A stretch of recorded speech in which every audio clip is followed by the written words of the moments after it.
Ya, bismillahirrahmanirrahim. Assalamualaikum warahmatullahi wabarakatuh.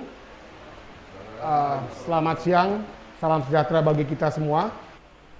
Alhamdulillah hari ini kita masih bisa berkumpul untuk berbincang di dalam sebuah diskusi yang menurut saya ini adalah diskusi yang boleh dibilang cukup krusial dalam konteks, kalau dalam konteks demokrasi, ini kaitan dengan kebebasan sipil. Karena memang diskusi kita kali ini akan mendiskusikan tentang undang-undang atau revisi undang-undang informasi dan transaksi elektronik atau undang-undang ITE ya, yang dalam beberapa minggu terakhir itu kemudian menjadi semacam perbincangan hangat karena Presiden Republik Indonesia Insinyur Joko Widodo melemparkan wacana kepada publik untuk kemudian merevisi undang-undang ITE ini. Ya, nah, jadi saya pikir ini adalah hal yang penting dan diskusi kita kali ini akan mendiskusikan tentang revisi undang-undang ITE dan masa depan politik digital ataupun media digital sebenarnya gitu ya. Mungkin kalau dalam kajian saya karena seorang dosen ilmu politik, ini dalam konteks politik digital. Nah, untuk mendiskusikan tema yang sangat penting ini di saat ini, alhamdulillah kita sudah kedatangan beberapa pakar dan juga narasumber yang sangat berkompeten untuk berbicara tentang ini. Jadi yang pertama ada Bapak Ahmad Sahroni. Jadi beliau adalah Wakil Ketua Komisi 3 DPR RI ya, dari Partai Nasdem. Kalau kita kenal beliau di media sosial dikenal sebagai Crazy Rich Tanjung Priuk. Nah, tapi lebih banyak positifnya dibanding crazy-nya begitu ya. Nah, itu menarik gitu kan. Nah, yang kedua nanti ada tamu juga Bapak Airlangga Pribadi Kusman, Mas Angga. Jadi beliau adalah dosen dari Departemen Politik, Ilmu Politik, sama seperti saya, Political Scientist, Universitas Airlangga Surabaya. Dan juga ada Bapak Nurholis Sunuyeko, ya Pak ya, luar biasa, nama yang sangat bagus, filosofis.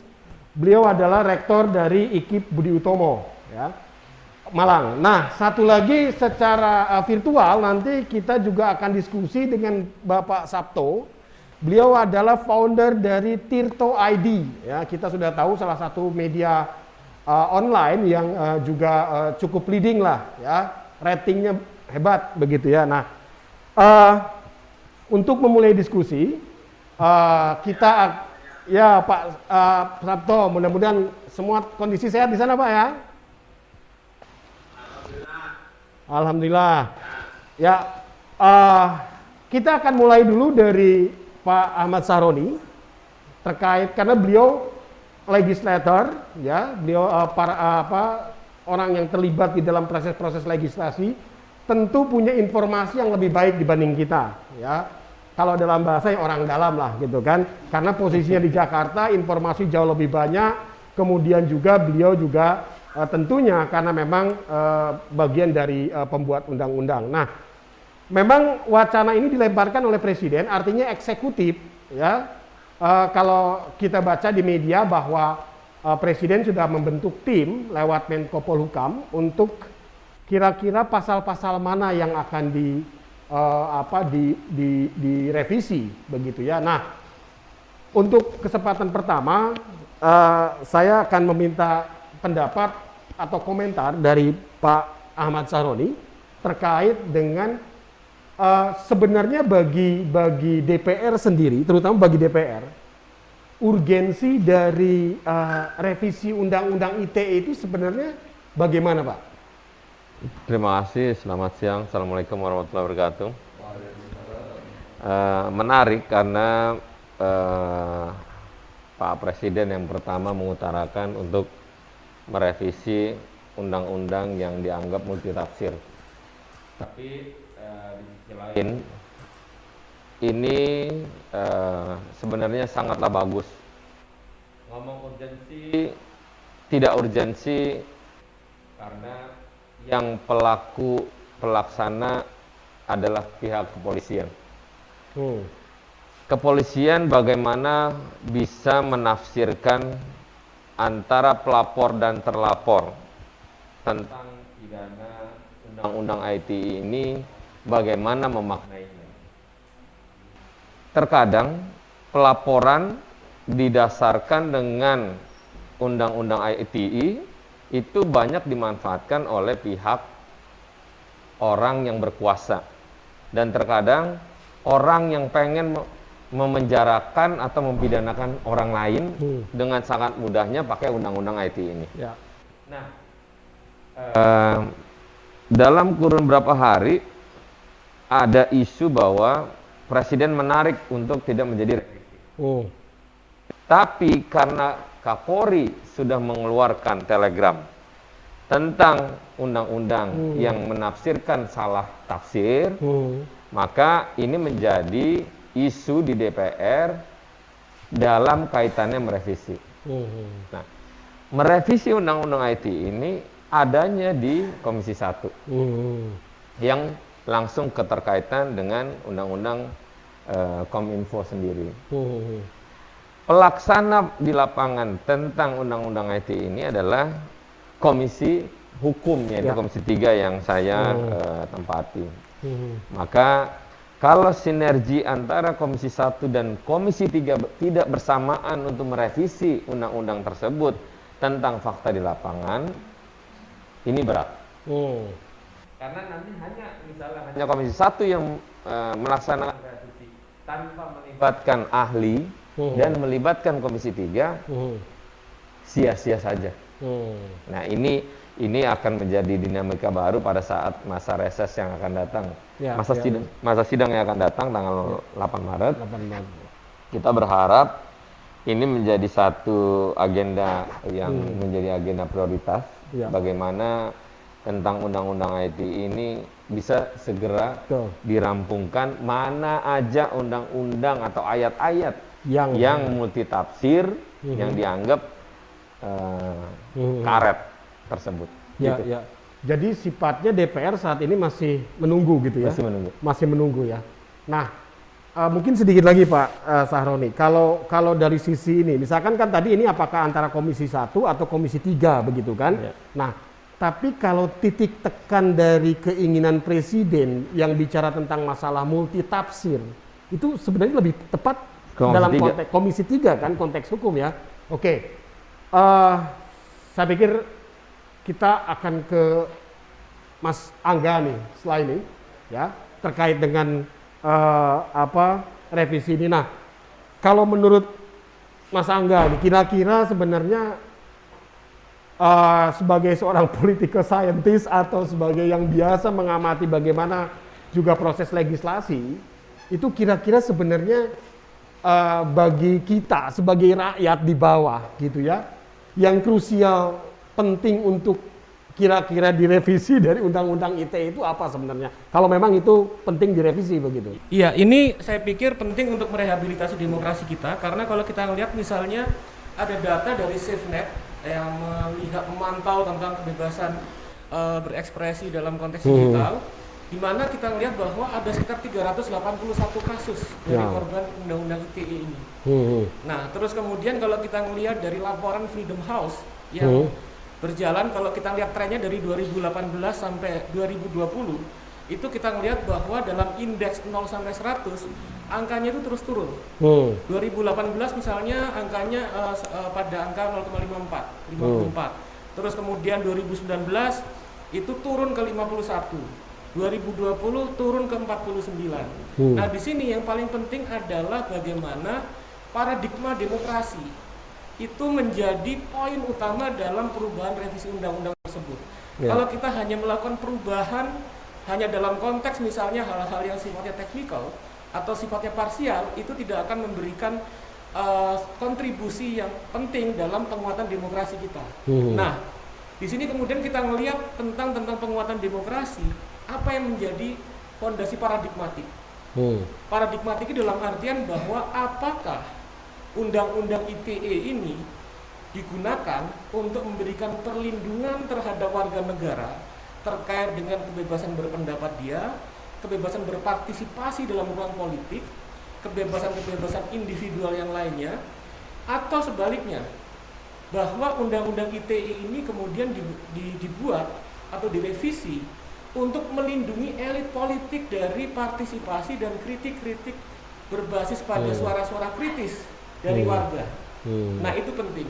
Nah, kemudian nanti ada pertanyaan selanjutnya. Loh, bukankah misalnya kebebasan berpendapat itu bisa menyerang yang lain? Iya. Ya.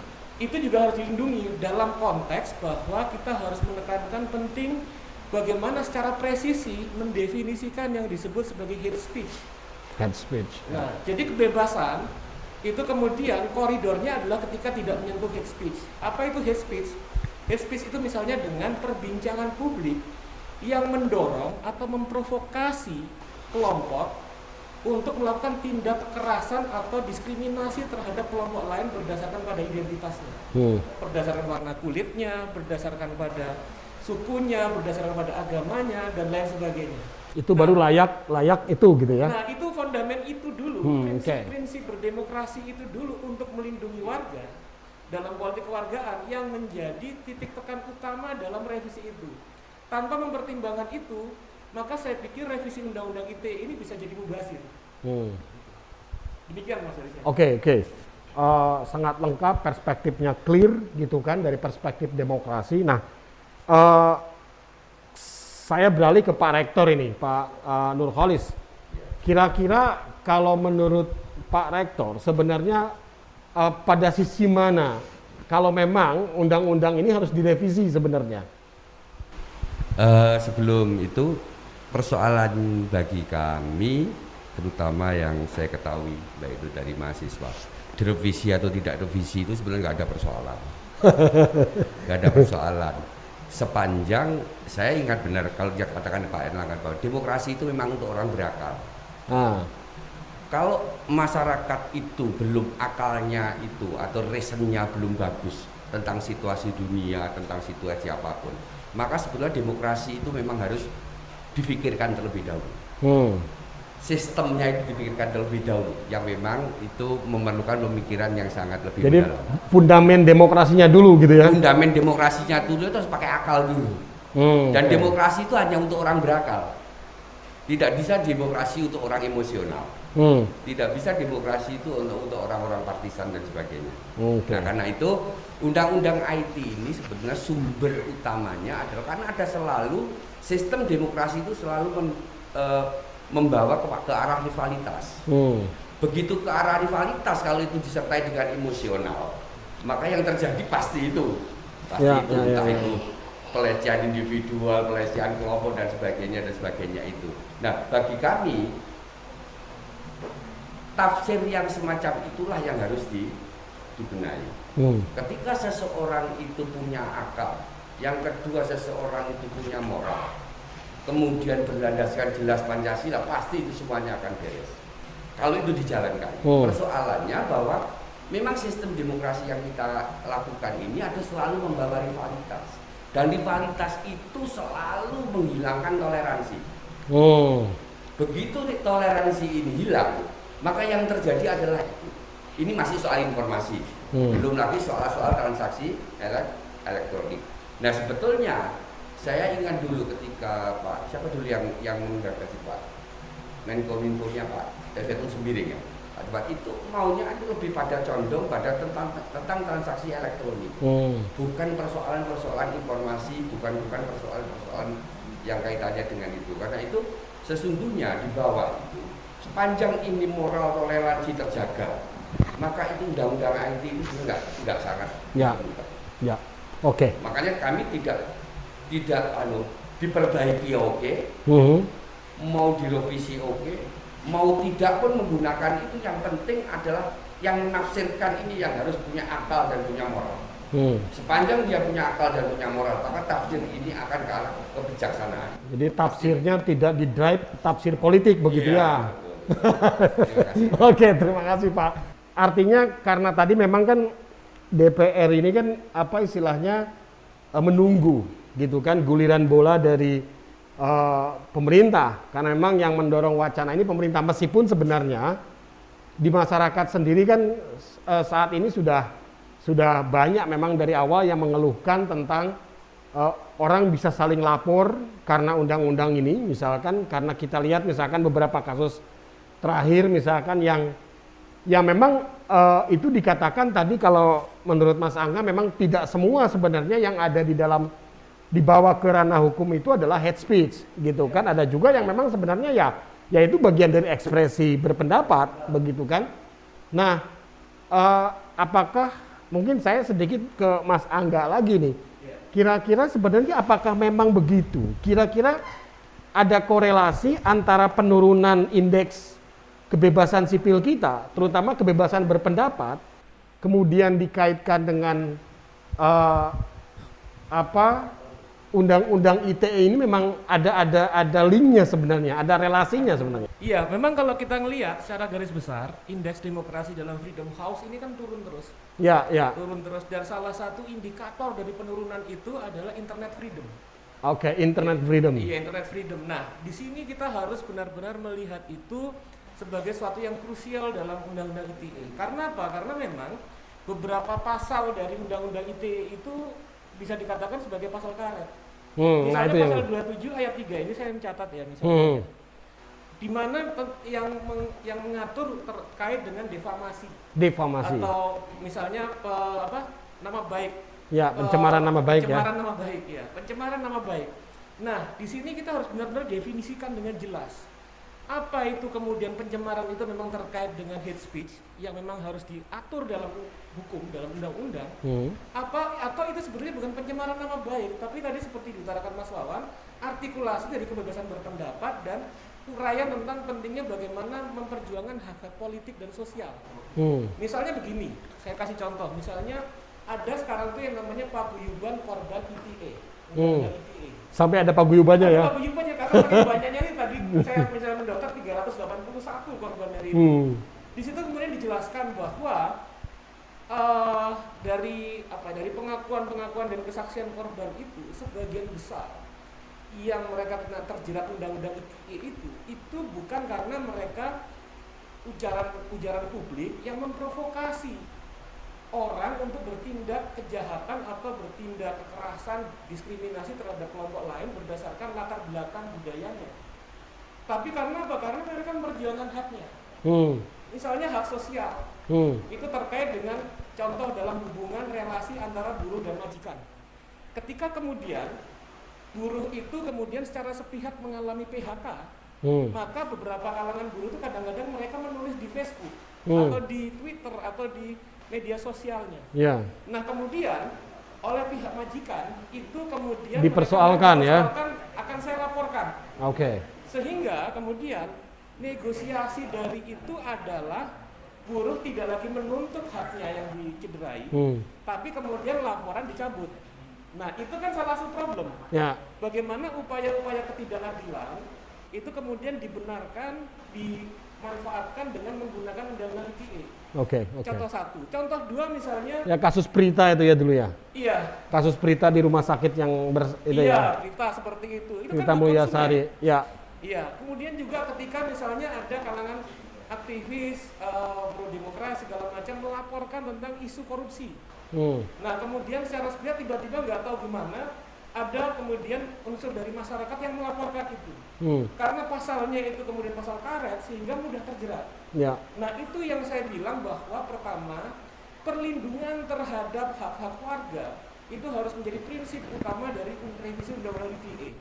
Kedua, kemudian jangan sampai kemudian dalam revisi itu tidak bisa membedakan mana yang hate speech, mana yang bagian dari freedom of expression. Gitu. Ya, teman-teman dan para pencinta Nusa Daily, ya, dan juga siapapun lah yang concern dengan isu undang-undang ITE dan juga kaitannya dengan ruang publik ke depan, terutama dalam konteks politik ruang digital. Nah, kita kembali ya, dan teman-teman sudah rehat tadi, gitu ya, sebentar. Saya langsung ke Pak Sabto lewat sambungan ruang meeting virtual. Selamat siang Pak Sabto. Selamat siang. Alhamdulillah sehat Pak. Alhamdulillah sehat Pak. Ya, Pak Sabto langsung saja. Bagaimana pandangan Pak Sabto sebagai orang media, terutama di media elektronik, itu terhadap diskursus atau wacana revisi Undang-Undang ITE ini? Dari sudut pandang jenengan sebagai yang bergerak di media. Di diskusi ini ada salah satu pembicara yang juga adalah idola saya, yaitu Mas Angga, yang mana buku-bukunya Globalisasi dan Neoliberalisme, Pengaruh dan Dampaknya pada Demokrasi Indonesia, Post-Islam Liberal, Memperbaiki Mutu Demokrasi di Indonesia. Beberapa bukunya sudah saya baca ya, mungkin nggak semuanya habis, tapi saya termasuk idola diam-diam, admirer Mas Angga. Saya silent admirer Anda. Sebelum masuk ke tadi dibicarakan tentang kenapa kok ini yang banyaknya yang dibahas adalah soal politiknya. Sebenarnya kalau di penjelasan di pasal 1 angka 2 Undang-Undang ITE yang 11 tahun 2008 menyatakan bahwa transaksi elektronik adalah perbuatan hukum yang dilakukan dengan menggunakan komputer, jaringan komputer, dan atau media elektronik lainnya, atau dengan kata lain transaksi e-commerce dilakukan di dunia maya. Sehingga tidak hanya yang berkaitan transaksi itu adalah tidak sekedar transaksi daripada yang pertukaran uang, tapi juga adalah pertukaran data, dan itu dimasukkan sebagai bagian dari ranah hukum, perbuatan hukum. Nah, tapi memang faktanya yang sering terjadi hari ini adalah banyak orang-orang yang terjerat oleh Undang-Undang ITE. Akhirnya orang menilai bahwa semakin lama kok hidup di Undang-Undang ITE ini semakin susah, di mana setiap orang menyampaikan sesuatu di media sosial langsung ditangkap, langsung diperiksa. Polisi barusan dengan Kapolri yang baru menyatakan nanti katanya akan yang disebut sebagai korban yang bisa melaporkan. Tentu aja itu harus dilihat KUHAP-nya dulu kan, karena kan nggak bisa Pak Kapolri langsung menyatakan seperti itu, tapi harus dilihat di KUHAP-nya dulu. Apakah kalau tidak korban langsung tidak langsung itu bagaimana? Tapi memang menarik ketika Pak Presiden Jokowi pada saat memberikan arahan dalam rapat pimpinan TNI Polri di Jakarta di Istana Negara pada tanggal 15 Februari yang lalu menyatakan kalau memang Undang-Undang ITE tidak bisa memberikan rasa keadilan, ya saya akan minta kepada DPR merevisi Undang-Undang ini. Karena disinilah hulunya revisi. Mungkin benar, tapi bisa jadi tidak sepenuhnya benar. Dulu pada saat tahun 2016 sudah pernah dilakukan revisi sehingga undang-undang yang sebelumnya adalah nomor 11 tahun 2008 kemudian dilengkapi dengan undang-undang revisi yaitu nomor 19 tahun 2016. Ya, di situ ternyata secara prakteknya kita masih menemukan beberapa laporan kasus ITE di mana orang-orang kritis pernah kita dengar namanya Dendi Dwilaksono yang dia mencuit apa langsung ditangkap, juga Robertus Robert, juga ada yang lain-lain. Nah, di situ menimbulkan pertanyaan, apakah ini memberikan rasa aman? Seperti yang juga tadi disampaikan sama Mas Angga, laporan dari SafeNet disebutkan bahwa ternyata dari kasus ITE berdasarkan profesi yang paling banyak dilaporkan itu 4 besar itu adalah aktivis, pelajar dan mahasiswa, termasuk guru dan dosen, dan wartawan, jurnalis. Wartawan dan jurnalis itu kan relatif rentan karena dia menuliskan sesuatu. Dan anehnya di dalam masih menurut SafeNet, pelaporan ITE yang paling banyak melakukan itu adalah pejabat negara. Kalau menurut SafeNet, saya baca laporannya adalah jumlahnya pelapor dari pejabat negara itu ada 35%. Jadi jumlahnya sangat signifikan. Nomor satu, berarti yang tidak safe itu siapa? Itu sehingga saya berkesimpulan di teman-teman mungkin angin segar apa yang disampaikan sama Pak Jokowi, tapi kita harus hati-hati. Sementara mungkin yang paling bisa mengawal itu adalah tentu aja teman-teman yang di DPR seperti Mas Sahroni gitu loh. Tapi biasanya yang masuk dulu katanya teman-teman gambarannya kita masukkan 3 yang 3 nggak masuk tapi muncul 1 yang tidak di luar kita duga. Jadi memang untuk mengawal ini tidak gampang ya. Yang realitas politik ya tentu aja di DPR. Sehingga saya ingat apa yang pernah disampaikan oleh Robert Alan Dahl ketika salah satu ahli politik Universitas Yale Amerika Serikat yang dia mencatat ada 5 kondisi yang mendukung pembangunan sistem politik yang demokratis yang dia sebutnya sebagai poliarki. Pertama, para pemimpin tidak menggunakan instrumen utama untuk kekerasan yaitu polisi dan militer untuk meraih dan mempertahankan kekuasaannya. Yang kedua, terdapat organisasi masyarakat atau civil society yang modern dan dinamis. Ketiga, potensi konflik dalam pluralisme dipertahankan pada level yang masih bisa ditoleransi. Memang ini masih ada ukuran, makanya pakai undang-undang. Yang keempat, di antara penduduk negeri khususnya lapisan politik aktifnya, terdapat budaya politik dan sistem keyakinan yang mendukung ide demokrasi dan lembaga poliarki. Ya. Kelima, dampak dari pengaruh atau kontrol oleh negara asing dapat menghambat atau mendukung secara positif. Apakah faktanya hari ini seperti yang disampaikan oleh Dahl? Nah, itu yang membuat kami tentu aja di sisi jurnalis sebagai wartawan, memang kita tidak dididik untuk pada bidang positive thinking atau negative thinking, tapi kita berada di wilayah critical thinking. Sehingga apapun yang terjadi kita harus melakukan pengkritisan, harus mengkritisi. Itulah sehingga apakah tadi disampaikan dalam pertanyaannya nanti direview apa tidak setuju direview? Sebenarnya asal mindsetnya dari negara itu memang tujuannya untuk melindungi warga negara, mungkin bisa jadi tidak terlalu. Tapi bagaimana dengan misalnya ternyata ketika ada orang kritis dilawan dengan buzzer atau bahkan ditangkap, itu yang menjadi pertanyaan. Itu mungkin yang bisa saya sampaikan. Jadi saya belum pada keputusan setuju atau tidak setuju, tapi masih ada beberapa pertanyaan-pertanyaan kritis seperti yang disampaikan Mas Angga di depan tadi. Demikian yang bisa disampaikan di awal. Ya, terima kasih Pak Sabto. Nanti kita kembali lagi ke Pak Sabto. Pak Sabto tetap dengan kita di ruang virtual, gitu ya. Nah, saya kembali ke Pak Sahroni nih.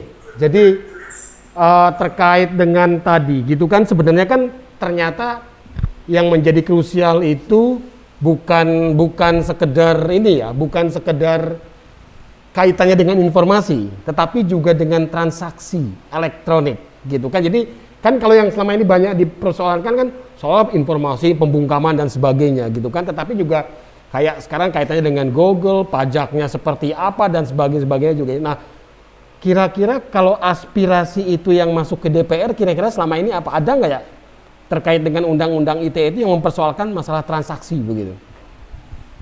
Kalau transaksi sepertinya jarang ya. Jarang kejadian. Ini kan terkait masalah undang-undang untuk keadilan masyarakat. Lebih aja. Banyak ke informasi. Tapi kalau gitu. Transaksional sampai hari ini saya sebagai anggota DPR 2 kali belum banyak kejadian. Dan sifatnya kalaupun ada dia tidak terbuka ke publik. Okay. Jadi sekarang konsennya gimana yang tadi Pak Rektor bilang, berkeadilan ini adalah berkeadilan untuk di masyarakat. Bagaimana pemerintah yaitu kepolisian menerima laporan yang memang menjadi signifikan untuk menjadi hukum pidana. Tapi kalau nggak perlu, menurut saya tidak perlu laporan itu diterima. Nah, hal terjadi tentang bahasan untuk saat ini lagi ngetren dan kita masuk masa modern yang secepat kilat, yang harusnya 15 tahun lagi mungkin kita harus menggunakan IT yang paling modern. Ya. Tapi di masa pandemik ini dipercepat langsung 15 tahun ke depan untuk dilakukan seperti modernisasi. Nah, kita tidak bisa hindari ini. Perlunya revisi adalah revisi yang pasal-pasal yang dianggap pasal karet. Pasal karet. Nah, pasal karet yang macam mana yang menjadi bagian direvisi? Itu harus ada ahlinya. Bukan hanya sebatas merevisi atas kemauan atau kehendak dari para penguasa saja. Ya. Tidak bisa, karena harus ada ahli dan mengundang ahli untuk merevisi hal tersebut agar perwakilan masyarakat dilibatkan di sana. Dan kepolisian di sisi lain juga harus menyikapi hal-hal yang berkepentingan penting pada keadilan masyarakat. Ini yang penting. Jangan dikit-dikit polisi nerima laporan toto asas kekuasaan orang menghalalkan segala cara. Pokoknya lu gimana caranya harus tangkap nih orang. Harus tangkap. Tersangkain, setelahnya baru dengan cara-cara yang tidak layak untuk dilakukan. Itu aja concernnya gitu. Jadi istilahnya itu tadi kata kuncinya adalah pasal yang multitafsir tadi sebenarnya yang paling krusial untuk direvisi begitu ya. Kata kunci yang penting menurut saya tadi tentang pasal karet ya itu ya. Jadi mungkin kalau dalam bahasa Inggris apa ya? Rubber article gitu ya. Kalau bahasa Inggris yang pasaran ya katanya pasal karet. Nah, oke, terima kasih Pak Saroni. Saya lanjut ke mungkin sebelum ke Mas Angga, saya ke Pak Rektor lagi nih Pak Rektor. Jadi kan tadi Pak Rektor langsung pada persoalan yang sifatnya itu fundamental bahwa adanya polemik seperti ini karena demokrasi kita tadi terlalu banyak sifatnya itu demokrasi yang kompetitif, bicara kompetisi gitu kan, seolah-olah padahal sebenarnya kan ini kalau dalam konteks kita musyawarah mufakat mungkin ini tidak akan kita lebih concern dengan musyawarah mufakat, ya ada masalah kita musyawarahkan dan sebagainya, tidak harus lawan hukum. Nah kira-kira sebenarnya memang undang-undang ITE ini kalau direvisi ataupun tidak direvisi, apakah dampaknya terhadap demokrasi kita gimana ini Pak sebenarnya Pak? Kembali lagi bahwa yang namanya tafsir itu semua kan mesti multi tafsir, pasti itu. Ayat suci aja tafsirnya bisa macam-macam. Yang ingin saya katakan bahwa kenapa sih founding father kita itu selalu ngomong tentang Pancasila, dan itu sudah dilengkapi pasti dengan hikmat dan kebijaksanaan. Nah, supaya apa? Supaya akal kita juga bekerja, moral kita juga bekerja, artinya otak dan hati kita bekerja untuk keluar kebijaksanaan. Satu contoh kebijaksanaan, saya mungkin akan diberikan semacam head speed pada saya. Kalau saya tidak punya akal, kan langsung akan saya laporkan. Tapi boleh jadi itu kan tafsir saya. Apa yang diungkapkan mereka belum tentu begitu. Kenapa tidak ada pasal yang harus mengkaitkan antara yang pelapor dan terlapor tadi itu untuk tabayun dulu atau untuk menyelesaikan loh. Kalau nanti tidak berbeda ya sudah, minta maaf selesai. Tapi minta maaf itu kan ada. Kalau sampai dia minta maaf sampai lebih dari 2 kali maka harus masuk. Contohnya begitu. Nah, ini sebetulnya untuk apa? Karena saya orang pendidikan. Jadi untuk mendidik seseorang itu tidak mesti harus dihukumi, tidak mesti harus dihukum, tapi boleh jadi adalah sama-sama membelajarkan. Sama-sama belajar untuk mengetahui bahwa ini sebetulnya kalau Anda begini bisa saya, ya kan bisa. Gitu. Makanya saya setuju dengan Pak Kapolri, kalau sudah minta maaf mau apa. Tapi minta maaf itu kan harus didahului terlebih dahulu klarifikasi. Itu kalau persoalan individu dengan individu. Tapi boleh jadi ya speed itu atau apapun yang nama baik itu kan antar partai dengan antar partai ya diselesaikanlah dan sebagainya. Nah bagi saya direvisi atau direvisi, yang penting adalah bagaimana kita tetap menjaga bahwa akal kita harus tetap berjalan, moral kita harus tetap berjalan. Itulah yang akan membawa berkeadilan baik pada diri sendiri maupun orang lain. Dan inilah mungkin yang didengungkan oleh Pak Jokowi supaya kita itu tidak intoleran. Sumber intoleran itu kalau kita emosional. Ya. Saya kan kebetulan disertasi saya tentang toleransi. Jadi Oh, saya oke. tahu benar bahwa sumber intoleran itu adalah karena kebencian, karena juga itu emosional. Nah, sehingga nilai-nilai dasar yang semacam itu saya kira bisa digunakan sebagai dasar untuk apakah itu perlu direvisi atau tidak. Yang penting kalau tafsir semuanya pasti multi tafsir. Cuman saya ingin menjagai supaya tetap bahwa apa yang disampaikan oleh Mas Sabto ini benar, cita-cita berkeadilannya ini memang harus ditinggikan. Cita-cita untuk mensejahterakan masyarakat ini memang harus didahulukan. Cita-cita untuk memberikan perlindungan kepada masyarakat ini memang harus didahulukan atau ditempatkan pada posisi yang lebih tinggi. Saya kira itu. Ya. Nah, saya kembali lagi ke Mas Angga. Kira-kira siapa yang harus diajak ngomong selain paguyuban korban tadi gitu ya? Kira-kira agar revisi ini misalkan berjalan berkeadilan, kemudian tadi dia malah tidak lagi menekan demokrasi, malah kemudian mendorong demokrasi. Siapa sebenarnya yang harus diajak ngomong untuk pihak-pihak yang relevan lah untuk diajak ngomong untuk revisi ini selain pemerintah dan DPR begitu? Iya, oke, baik. Saya nanti akan menjawab pertanyaan itu, dan ada kira 2 hal yang mau saya tambahkan terkait dengan penajaman tentang konteks politik dari problem undang-undang ITE dan konteks ekonomi. Tadi yang belum dijawab dengan yang katanya belum banyak aspirasi terkait itu di DPR.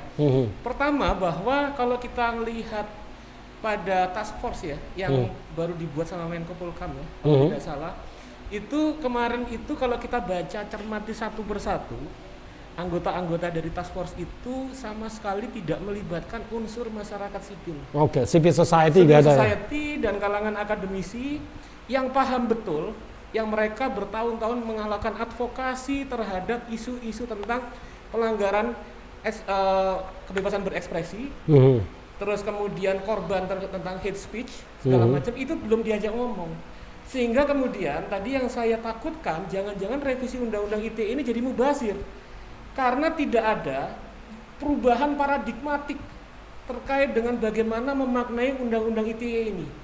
Apakah kemudian undang-undang ITE ini kemudian digedok, nanti direvisi dan digedok itu untuk atas nama melindungi warga negara terkait dengan hak-hak kewargaannya, dan juga agar mereka tidak merasa terancam, tidak merasa insecure terhadap berbagai bentuk hate speech, atau sebaliknya melindungi penguasa, melindungi elit politik dan kelompok-kelompok yang memiliki dominasi kekuasaan di dalamnya. Nah, dari situ itu yang harus dijernihkan, sehingga kita butuh misalnya expert dalam kajian demokrasi dan human right, kalangan-kalangan NGO yang mengadvokasi isu-isu ini, dan juga korban yang kemudian dilibatkan bersama sehingga kita bisa memperbaiki mutu demokrasi kita. Gitu. Nah, terus kedua, terkait dengan ada satu lagi isu yang sangat penting dan saya pikir butuh memang perombakan yang detail terhadap undang-undang ini.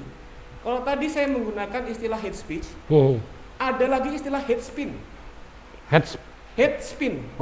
Jadi hate spin itu bahwa ujaran-ujaran kebencian atau intimidasi terhadap seseorang, di mana kemudian agar masyarakat mendorong agar melakukan kekerasan terhadap kelompok dan identitas tertentu, itu bukan sesuatu yang hal alamiah, tapi by design, by political design, by political design untuk atas nama mendapatkan dukungan politik dari masyarakat terkait dengan isu-isu terhadap siapa yang ditarget.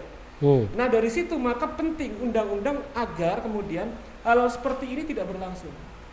Contoh misalnya, saya pikir undang-undang tentang ITE terkait dengan pembatasan tentang yang terutama fokus pada hate speech ini penting.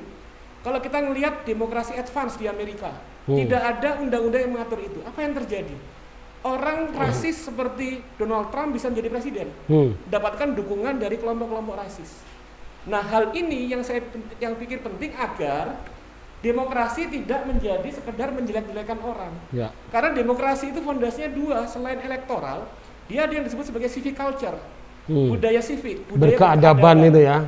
Kalau dulu itu almarhum Nurholis Majid itu sering bilang itu, yang kita butuhkan adalah mutu demokrasi yang berkeadaban.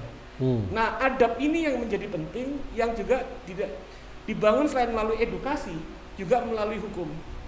Saya pikir itu penting. Kedua, terkait dengan tadi yang saya pikir penting tapi tidak banyak menjadi aspirasi warga. Itu terkait dengan dimensi ekonomi. Dimensi tentang transaksi ekonomi berbasis elektronik. Yang terjadi misalnya ada problem ketidakadilan di sana. Ketika misalnya mereka yang memiliki platform digital yang besar itu mendapatkan keuntungan yang besar tapi tidak memberikan reward apa-apa kepada kelompok-kelompok yang lain dan kepada negara. Ini yang disebut dalam kajian analis ekonomi politik sekarang disebut sebagai digital rent capitalism. Oke. Apa itu digital rent capitalism? Jadi pemain-pemain besar yang disebutkan lah, kita bisa sebut banyak orang, itu semacam menjadi kayak tuan tanah, digital landlord, yang mana orang-orang itu kemudian nyewa di situ, ya kan? Dan mendapatkan untung besar di situ, tapi tidak ada rewardnya kepada publik. Nah ini saya pikir menjadi hal yang sangat penting untuk kemudian dijadikan sebagai aspirasi, gitu kan, dalam proses revisi Undang-Undang ITE. Karena itu Australia sudah mengadopsi itu dan beberapa negara yang lain. Nah saya pikir demikian, Mas. Ya, terima kasih. Ada isu tambahan tadi bukan hanya di satu adalah tadi isu digital rent capitalism. Jadi istilah akademik tetapi ternyata sangat istilahnya tuan tanah digital gitulah ya. Karena itu penting apa? Karena Landlord digital. iya, informasi private kita banyak diserap mereka. Oke. Tanpa mereka memberikan apa-apa kepada kita. Ya. Nah, Pak Sahroni, mohon maaf. Kalau yang tadi isu landlord digital itu apa sudah di benak di dalam teman-teman DPR sendiri gimana? Apakah sudah sampai ke sana? Kayak tadi pemain besar seperti mungkin Google, Facebook dan sebagainya ya kan, yang mereka menyiapkan YouTube termasuk menyiapkan ruang. Apakah itu juga sudah menjadi concern dari teman-teman untuk terkait dengan revisi undang-undang ini? Lah sebenarnya kan masalah digital ini dari periode lalu juga sudah existing. Sudah eksis ya, ada gitu ya. Cuman sekarang kan konsennya bagaimana pelayanan masyarakat untuk keadilan ini tentang undang-undang IT ini konsen di situ. Fokus di keadilan dulu gitu ya. Karena terkait dengan masalah digitalisasi yang lain itu udah menjadi bagian sebenarnya. Cuman kan ini tidak ngetren lah istilah kata. Yang ngetren adalah undang-undang ITE yang di masyarakat rentan dengan penyalahgunaan dari pihak-pihak kekuasaan untuk memidanakan orang lain dan sangatlah mudah memenjarain orang lain. Nah, kita konsen di sana kalau ada hal yang paling nyentrik untuk di undang-undang tentang digitalisasi yang lain ini kan bersamaan, tapi kita DPR fokus pada keinginan pemerintah itu yang kita jalani. Agar sinkronisasi kedua belah pihak untuk menghasilkan undang-undang jangan sampai salah lagi. Betul. Itu aja konsennya di DPR. Ya, oke. Jadi meminimalisir ketidakadilan lah istilahnya itu, jangan sampai kemudian undang-undang ini dibiarkan terus sehingga terjadi ketimpangan keadilan, begitu. Itu penting menurut saya, kata kunci yang penting dari Pak Sahroni tadi, ketimpangan keadilan. Itu yang harus dihindari. Sesi kita sudah masih oke, masih ada waktu. Saya kembali ke Pak Sabto. Pak Sabto, masih terdengar suara saya? Oke, jelas. Nah, Pak Sabto, terkait tadi yang disampaikan oleh Pak Sahroni terkait kesenjangan keadilan, ya, isu keadilan dalam yang harus direspon untuk merevisi undang-undang ini seperti apa, Pak? Menurut Bapak? Ya, kalau kita melihat kesenjangan isunya bagaimana merespon itu yang menjadi kunci, memang kan tetap aja kalau berkaitan dengan undang-undang itu memang ya hanya di pemerintah sama DPR dalam konteks penyusunan undang-undang termasuk revisi. Nah, tapi sebelum dilakukan itu pemerintah memang sudah membuat task force. Tapi alih-alih task force-nya itu bisa mendengarkan suara korban dan juga orang-orang yang pernah dirugikan oleh hal itu tadi yang disampaikan sama Mas Angga, ternyata di tim task force-nya tidak menunjukkan yang signifikan. Bahkan beberapa hari yang lalu Bapak-bapak semuanya pasti mendengarkan atau tahu justru ketika rame pembahasan undang-undang ITE mau direvisi, polisi tiba-tiba akan membuat yang disebut sebagai polisi virtual. Memang yang disampaikan sama Pak Argoyono waktu itu sampaikan sebagai humas menyatakan bahwa ini untuk memberikan petunjuk dan lain-lain. Tapi karena judulnya saja sudah polisi virtual, maka apa yang terjadi? Sehingga kalau saya pernah baca artikelnya Mas Angga di Nusa Dele yang disebutkan bahwa pakai George Orwell, jadi ada seolah-olah kita ini justru dalam posisi diawasi sama bos ini loh. Yang tulis tentang betul 1984 bahwa itu meskipun itu bukunya dibikin pada tahun 1949 ya. Tapi di situ bisa kelihatan bahwa masyarakat ketika dalam suasana membahas revisi dan ketidakadilan, tapi tiba-tiba muncul polisi virtual kan seolah-olah, loh ini sebenarnya mau revisi, mau review enak-enak apa tidak sih? Kok malah ada polisi virtual? Jadi semakin tidak tenang, apalagi orang-orang yang kritis seperti Mas Angga dan bapak-bapak yang di sini yang lain, seperti juga Pak Rektor. Kita kan pingin semakin, karena apa? Kita tahu semakin orang berpendidikan, semakin pinter, pasti orang tersebut semakin kritis.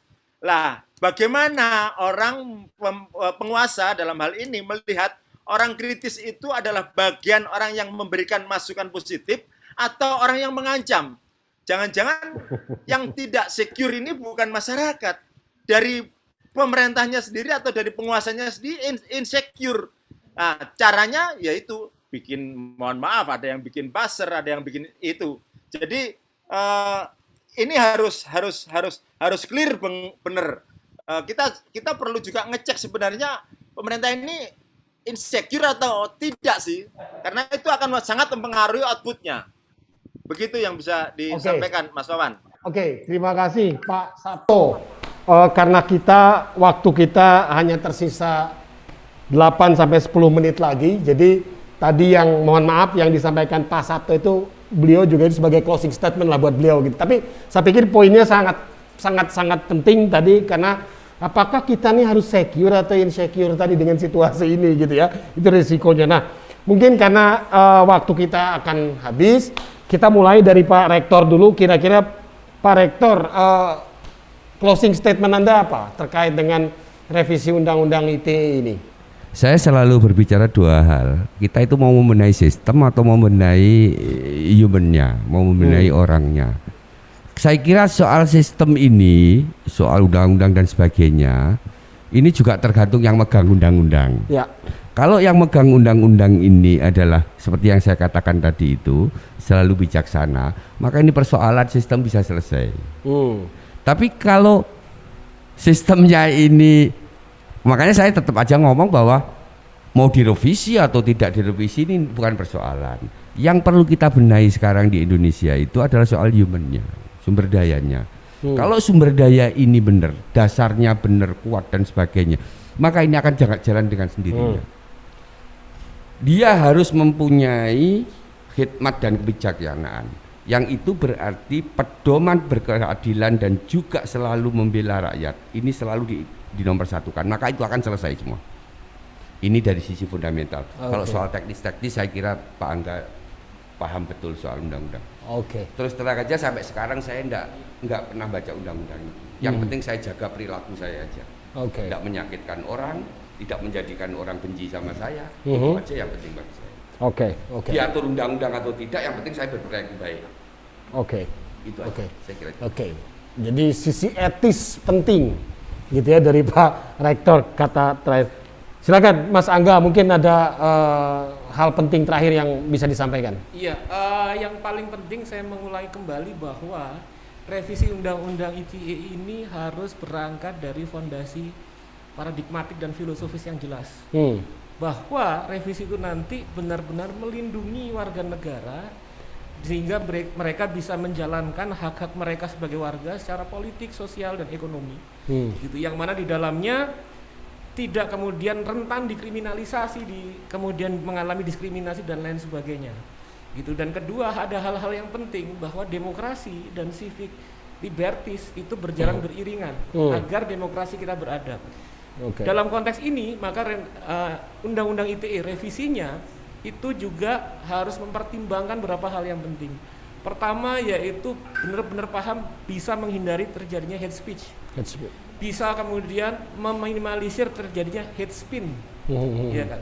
Dan kemudian benar-benar bisa menjaga dan merawat kebebasan berpendapat yang demokratik dalam konteks negara ini. Karena yang kita hadapi tantangannya adalah pelemahan demokrasi di Indonesia. Selain itu juga ada dimensi keadilan. Keadilan yang tadi saya utarakan, selain dimensi politik ada dimensi political economy. Kedepan harus dipikirkan, jangan sampai kemudian apa yang kemudian diresahkan pemain-pemain besar dalam platform digital itu benar-benar menjadi digital landlord kapitalisme. Jadi tuan tanah baru. Jadi para pemain-pemain online itu kemudian hanya memberikan bayar sewa kepada orang-orang yang besar.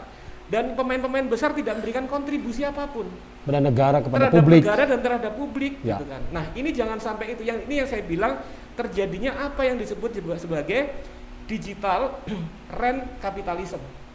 Gitu. Jadi sekarang yang kontribusi besar di situ. Dan itu juga bermasalah karena apa? Kapitalisasi terhadap ruang private kita. Informasi private itu kemudian diserap dan menjadi komoditi, diperjualbelikan. Nah, itu saya pikir dari saya. Terima kasih. Oke. Silakan Pak Saroni, closing statement buat kita. Kalau saya tidak terlalu panjang, mari junjung keadilan untuk kepentingan masyarakat luas. Oke, ya terima kasih. Closing statement yang sangat singkat tetapi sangat padat. Teman-teman sekalian, jadi itu tadi ya. Pak Sabto tadi sudah kita ini kan tadi, karena waktu kita udah habis. Tapi Pak Sabto sudah sangat clear tadi sebagai seorang beliau dari media sudah punya pandangan yang sangat berbeda sendiri. Jadi tadi penting atau tidak penting itu harus dilihat dulu gitu kan, kondisi prerequisite-nya gitu kan. Karena saya sudah di kode ini harus gimana Pak Sabto? Oke, silakan Pak Sabto. Enggak, ada sedikit pesan singkat. Memang ujungnya itu adalah di Undang-Undang ITE. Tapi Undang-Undang ITE itu biasanya namanya undang-undang selalu diikuti dengan petunjuk pelaksanaan, dalam hal ini peraturan pemerintah. Kalau saya perhatikan di peraturan pemerintah dalam hal Undang-Undang ITE ini, yaitu peraturan pemerintah nomor 71 tahun 2019, yang saya perhatikan dari 1, 2, 3, 4, 5, 6, 7, 8, 9, 10 tersebut, materinya, ketentuan-ketentuannya tidak nampak adanya perlindungan pada warga negara. Jadi disitulah kita bisa membaca apa kemauan dari Undang-Undang ITE plus peraturan pelaksanaannya. Jadi sering karena peraturan pelaksanaan ini justru yang menjadi kunci yang dipakai, yang disusun oleh teman-teman di Kominfo, tapi juga dilaksanakan oleh teman-teman di kepolisian. Jadi saya terus terang pesimis karena tidak melihat seperti yang disampaikan Pak Rektor tadi. Sebenarnya kalau kita memang niatnya bagus, itu pasti munculnya akan bagus. Begitu juga yang disampaikan sama Mas Angga, juga begitu sama Mas Saroni. Jadi saya tidak melihat di peraturan pelaksanaannya ini yang kelihatannya memberikan pelindungan kepada warga bangsa. Demikian Pak, terima kasih. Ya, terima kasih Pak Sabto. Jadi saya tidak dalam konteks menyimpulkan, tetapi dari 4 diskusi dari 4 pembicara ini, setidaknya bila revisi itu dilakukan ataupun revisi itu tidak dilakukan, ada beberapa poin tadi yang penting dari Pak Rektor tadi adalah konteks nalar. Nah, ini tadi yang saya accept. Kemudian etika itu juga harus menjadi bagian untuk sebagai koreksi terhadap undang-undang ITE ini. Kemudian tadi Mas Angga bicara tentang siapa saja yang selayaknya diajak bicara tentang ini. Masukkan dulu korban di situ. Masukkan juga civil society yang banyak mengkaji dan juga banyak mengadvokasi kasus-kasus ini. Jangan ini hanya kemudian menjadi eksklusif pemerintah saja. Kemudian juga tadi Mas Angga penting juga melihat ini jangan hanya dari aspek politik, tetapi juga dari aspek ekonomi. Politik ekonomi untuk menghindari tadi digital rent capitalism. Kemudian tadi kata kunci yang sangat singkat tetapi sangat dalam dari Pak Ahmad Sahroni adalah keadilan. Perhatikan keadilan, keadilan. Kita punya Pancasila yang silanya jelas menyebutkan keadilan sosial bagi seluruh rakyat Indonesia. Semoga ini menjadi pertimbangan yang penting di dalam revisi undang-undang ini. Kemudian tadi terakhir dari Pak Sabto juga penting bicara tentang jaminan perlindungan buat warga negara. Itu yang kemudian juga penting untuk diperhatikan. Mungkin itu dari saya sebagai moderator, ya, moderator dadakan untuk siaran seperti ini. Kurang lebihnya mohon maaf bila ada kata-kata yang salah dari saya atau dari para pembicara, itu adalah kehilapan kami, mohon maaf. Assalamualaikum warahmatullahi wabarakatuh. Ya, gimana Pak Sabto? Oke lah, silakan Pak Sabto.